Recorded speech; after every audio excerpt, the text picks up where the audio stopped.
Hey NAI football fans, Corey Thorpe here with another edition of the NAIAFBALL Podcast, powered by AdCraft USA, your custom apparel, merch, and uniform experts. Our friends at AdCraft have been with us for many years now. They've run web stores for us multiple times. These guys are NAI fans and family who are experts in the apparel and merchandise world. AdCraft allows you to take the hassle out of ordering. Let their knowledgeable design and customer service staff handle everything from hosting the store online, shipping the product, and helping your customers so you can get back to the game. Find them online at adcraftusa.com. All right, NAI football fans, this is Corey Thorpe back with another edition of the NAIF Ball Podcast, powered by AdCraft Sports, your trusted name in apparel and merch since 1974. Tonight, we have a real treat here. We have got Joel Osborn from Benedictine in Atchison, Kansas. Coach, how are you doing this evening? I'm doing great, Corey. I appreciate you having me on. We're excited. We had our first day of spring ball. It's really exciting. A lot of buzz on the field. Guys are flying around. So, we got some veterans returning that really helped us out, have a great practice. And we got some new guys getting their feet wet. And so, it was a lot of fun. That always is a lot of fun getting into spring ball. That kind of tells you that you're about halfway home. So yeah, there's no doubt. Well, Coach, a year ago, you have just a fantastic season, probably the best season since your 2018 run into the national championship game. There, the only blemish in your regular season is a game that at the time I sat here and told John it was absolutely nothing to be ashamed of. And that's going into Grandview and putting 42 points up on the board on what's a really fantastic defense. I'm kind of curious, though. Was it kind of before or after that game that you realized that this team could actually go a long way in the playoffs?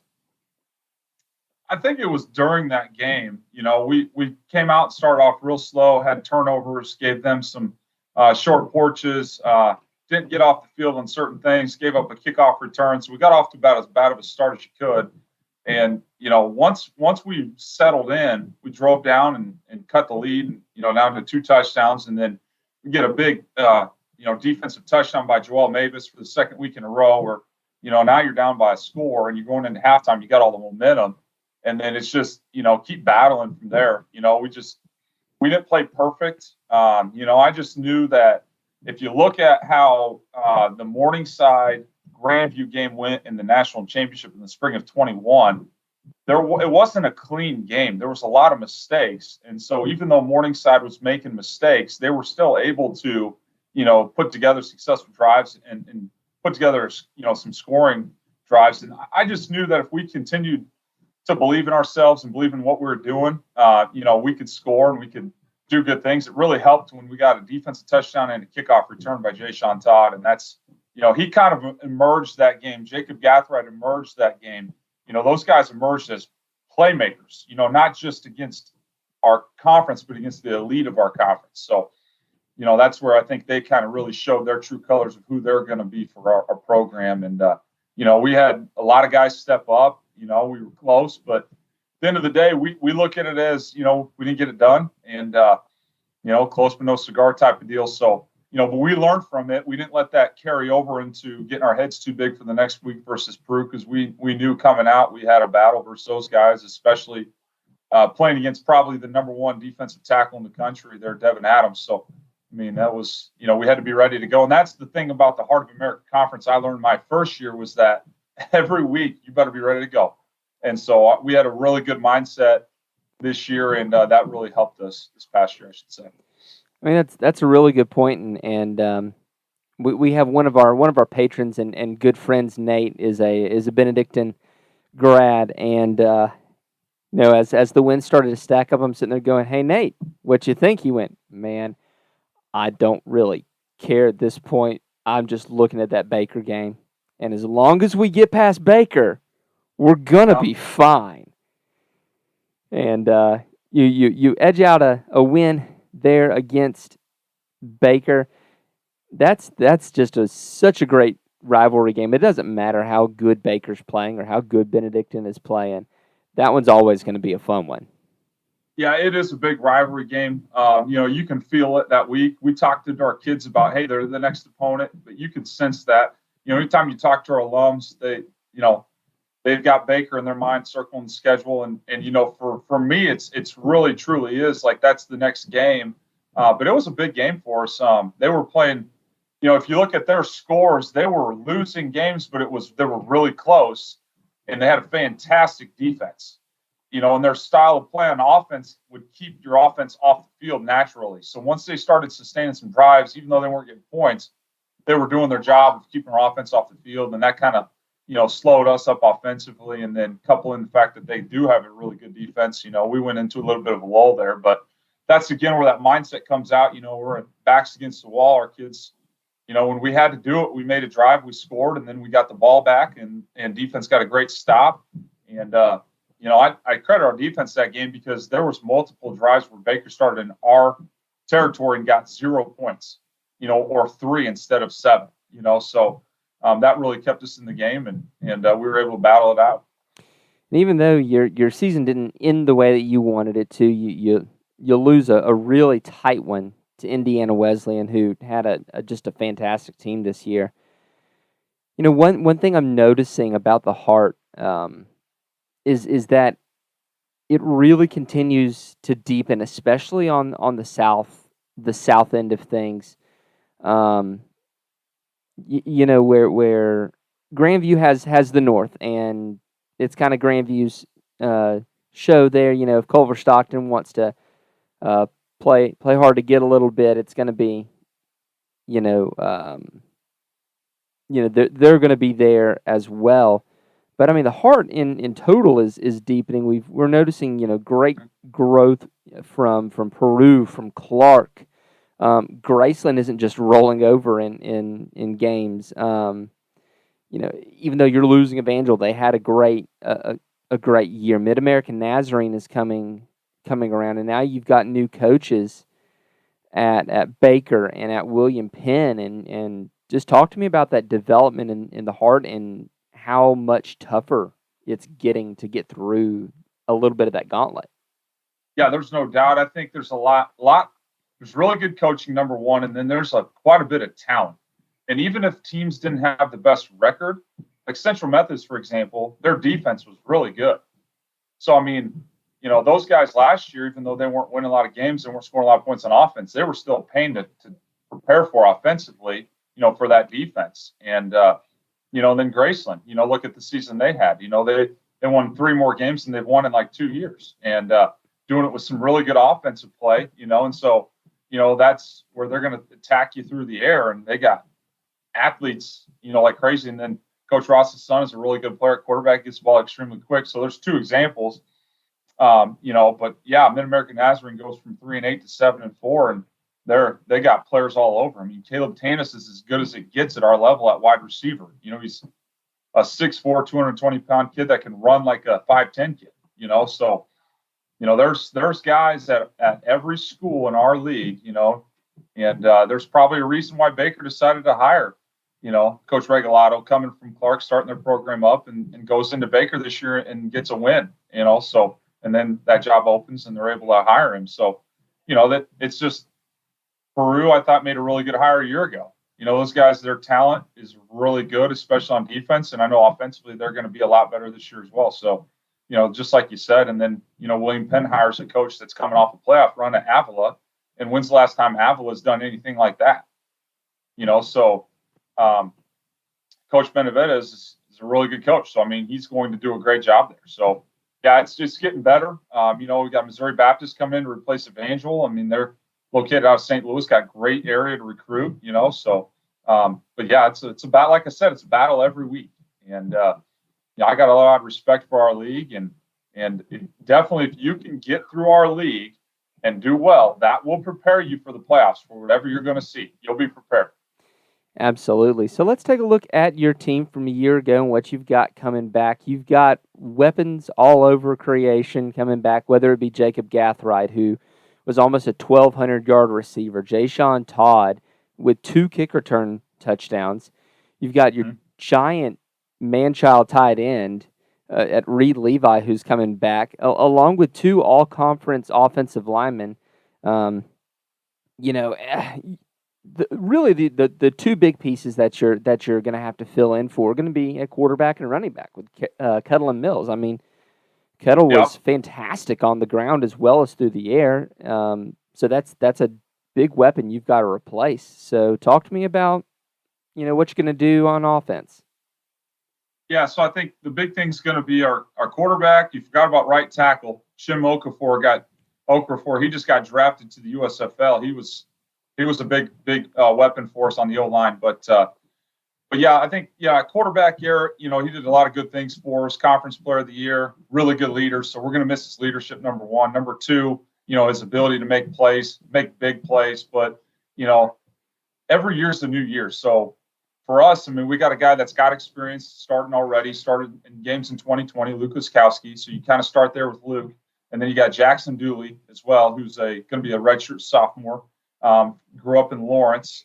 Dad is currently the head basketball coach at Baker, Sean Dooley. So that's a very neat dynamic there. But so those 2 are battling out right now. We got some other guys on the roster as well. They're doing a great job. What I appreciate about those 2 is how loyal they've been to our program, been in all the meetings the last 2 years Garrett started, and they've really grown and developed.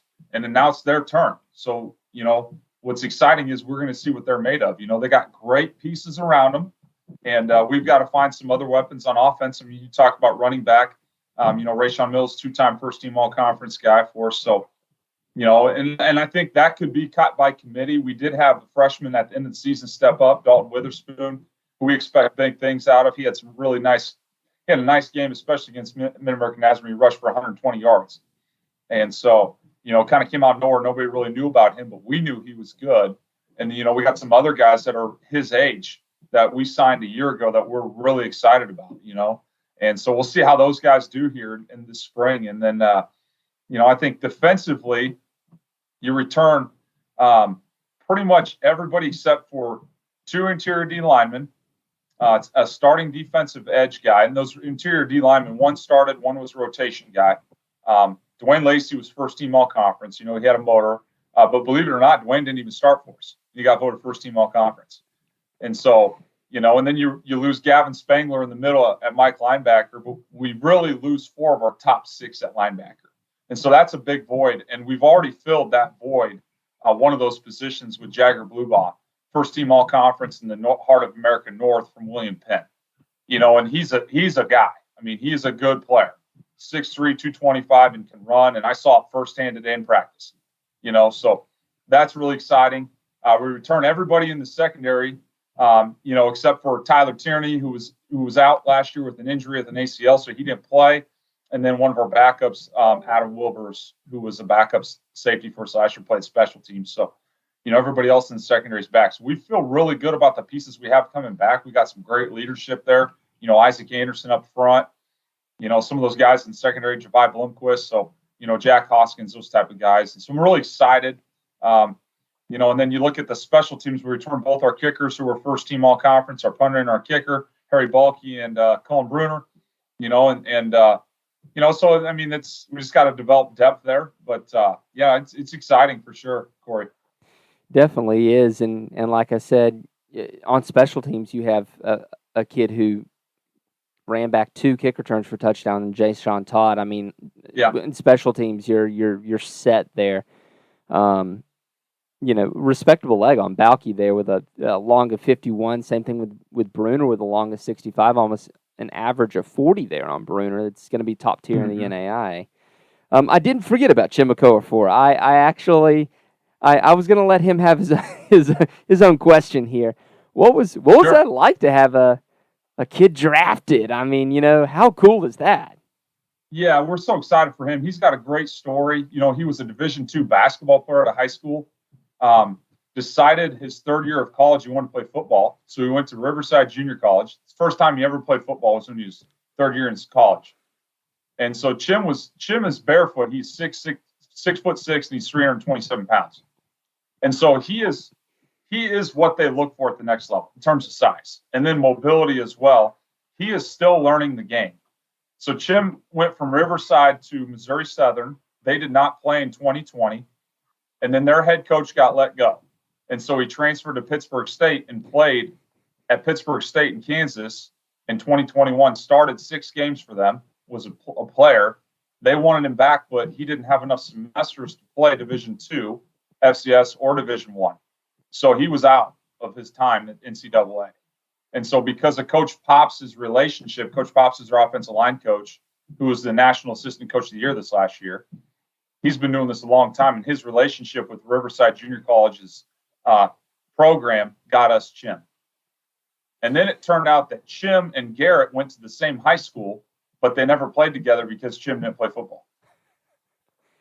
And they never played together at Riverside Junior College, even though they went to the same junior college, because Garrett's a little bit older than Chim. Wow. Yeah. That's one of the things I love about the NAIA is even when you're a little out of time on the NCAA clock, the NAIA clock works a little different. And so you can sort of get a little bit creative with getting guys into the NAIA that wouldn't necessarily make it in the NCAA with another shot. Yeah, and the thing about Chim is you're not going to find him every year. He's a once-in-a-generation type player, so we were very fortunate to have him, and that kind of allowed us to develop some of those younger guys behind him that we had recruited a year ago, and so hopefully some of those guys can develop. Britton Smith's a guy that played some on the left side of the line for us last year, rotated a little bit, started a couple games. Right now, he's battling it out with the junior college transfer named Kitcher and Farrier. So, we'll see how those guys do for us this spring.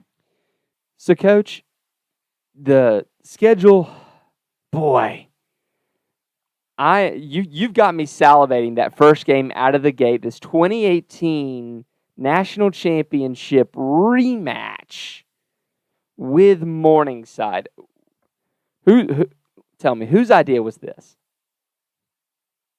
Well, I called Coach when we found out we were going to have a 10-game schedule in the 23 season. So this is back in May.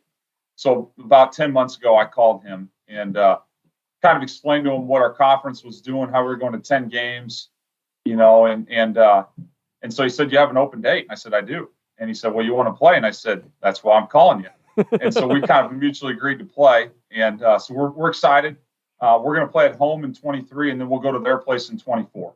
So that'll kick off the 2023 and 24 season. And let's be honest, last week we talked with Joe Prudhomme out of Texas Wesleyan. They're opening up with Ottawa of Arizona. And what I told him is that those kind of games are both good and bad. They're bad because they raise your blood pressure every time you think about it. But there's nothing like a big-time game like that to focus your kids in the off-season. Oh, yeah, you can tell. Like, our kids are locked in right now. They know what's ahead of them. And, and the big thing for us is, like, just coming out of the gate, like, it really sets the tone for the season, and it tells you where you're at as a program. Is it going to define your season? It shouldn't, because you should continue to get better no matter what. But when I was an assistant coach at Northwest Missouri State, when I was a player at Northwest Missouri State, and we had non-conference games, we played big-time games every year to start the season. And that never one time hurt our program in the end, at the end of the season. It always helped us. And so it's only going to help us. And I know that's the way Coach Ryan looks at it as well. It's only going to help his program too. And so we're excited to see how our kids compete against each other, and, coaching staffs, it's going to be a battle, and it's going to be a lot of fun. And what's exciting is it's bringing people to Atchison, Kansas, to Benedictine College, to our campus at the end of August, it's going to be, there'll be people everywhere tailgating. We'll have a huge crowd. I mean, that stadium that's right behind your head right there will be full. And so that'll be a lot of fun. And that's what we're in this for. We're in this to compete and to play games and give kids opportunities. And that's why when we found out our conference was going to go to 10 games, we wanted to look for a team. And, what better opponent than the defending 3-time national champs, 3 of the last 5 years. So, find out right away where we're at. So you start fast there, and then down the stretch, you've got Baker, which we've already talked about, is going to be a rivalry game. You play that one away in Baldwin City. You play away against newcomer Mobap, and then you host upstart Mid American Nazarene to finish up the year. If that's a finish that if you don't finish strong, that could make or break playoff chances. Right, and I mean there's so many games in between there, right? That where it just all just starts to build, right? It's 1 week at a time. We want to go. One of our goals is 1-0, 1-0, and so what that all leads to is potential conference championship, potential home playoff game, potential home field advantage, and then if you just keep going 1-0 every week, you're going to keep putting yourself in a better position. But it's that mindset where you're not looking too far down the road. Like right now, we're just focused on, spring ball, making sure our kids tomorrow get up and make sure they're at weights on time, make sure they're at class, make sure they go to the training room, those type of things. So we're very process oriented here. And it really helps our kids because there's a lot of pressure put on our kids, right? When you think about it, the expectations, the results we're looking for. And so if you can kind of help them figure out how to, go through the process, that's going to eventually get those results everybody's looking for. Absolutely. And that dovetails into the last question there. We know that if you're not constantly improving, if you're not looking to be a better person, better father than you were the day before, you're falling behind. Your life is pulling you backwards. And your football program is no different here. So what area of your program, either on the field or off the field, are y'all really looking to focus on and improve in 2023? I just think the biggest thing is continuing to say this is what our standard is, and we're going to live up to this standard. You know what I mean? Because if we set the standard very high and we live up to that every day, and we hold ourselves accountable, and that's going to really lend to the results we're looking for. And like I told our kids today, I told our kids, winning a national championship does not define you. Like those things you just talked about, being a good person, the relationships you build. You know what I mean? We talked about the relationship with Jesus Christ, relationship with your buddies on your team, relationship with your family. Those things right there will fulfill you more as a person than a win on the field. Now, does everybody want to win and compete at a high level? Yes. But we're not going to forget all those other things. We're not selling our soul, right? Like some people say, we're not doing that here. And so we're going to still have, those other things as priorities as well. So. Well, my battery light is flickering, so I better make this short. Coach, thanks for coming on the podcast tonight, and we can't wait to see what the Heart of America has to offer this upcoming year. I love that we're getting into spring ball and getting a little bit of a taste. Absolutely. I appreciate you having me, Corey. Thanks for all your coverage for our great level of football. And, it's a great level for sure. I'm really enjoying it here at Benedictine, and, we're looking forward to the 2023 season. We hope you enjoyed this episode of the NAIAFBALL Podcast presented by AdCraft USA. Be sure to contact them for all your custom apparel, merch, and uniform needs. If you enjoy the show, subscribe to the podcast as well as to our YouTube channel. Leave us a review if you're listening on Apple Podcasts. As always, if you'd like to support what we do, head over to patreon.com/NAIAFBALL and become a patron. We can't do what we do without our sponsors and listeners like you.